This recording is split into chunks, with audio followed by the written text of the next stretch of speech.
Repetition. We are slowly going forwards to the end, and each idea that easily arises suggests the next idea. Repetition. Here is limited to occasional words and phrases or the echoes of ideas. These representations, when they occur, are a device to heighten or erode an image as it passes.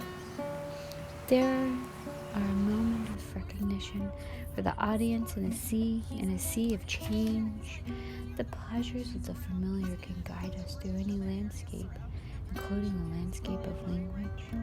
Pattern is what allows me to recognize your face in a crowd after you recognize mine. When we speak in unison, you are hearing the same thing twice simultaneously, which reveals small differences in our voices and personalities.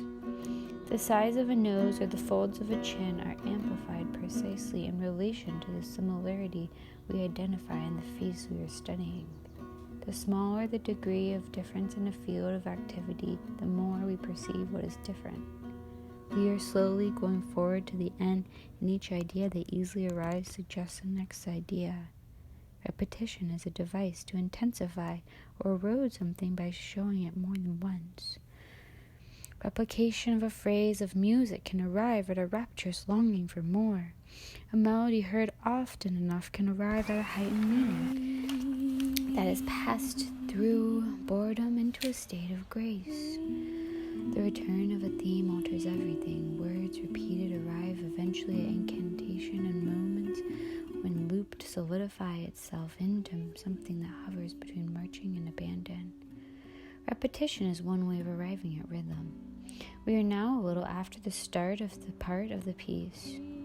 We are moving slowly forward towards the end, and each idea that easily arises suggests the next idea, which is sometimes a word or a phrase or the imprint of a thought that we have never heard before. Repetition. Repetition is a device to emphasize or erode something by showing it more than once.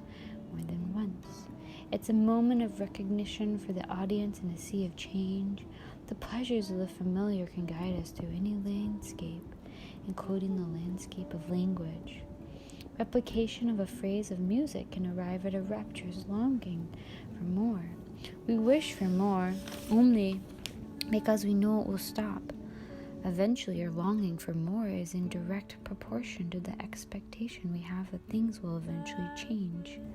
We recognize a difference between repetition, that it is only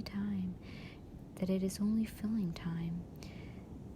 We recognize a difference between a repetition that is only filling time and a repetition that resists deliciously our desire for the new without us ever feeling bored or frustrated.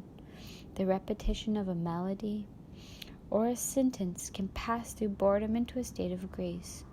Movements looped solidify themselves into something that hovers between marching and flight. The same thing twice simultaneously, which reveals small differences in our voices and personalities. The size of a nose or the folds of a chin are amplified in our perception because a face is a thing so recognizable that the smallest imperfection stands out like punctuation. The smaller the degrees of difference in a field of activity, the more we perceive what is different. Repetition is useful sometimes in building the necessity for change. Repetition is also a way to arrive at rhythm.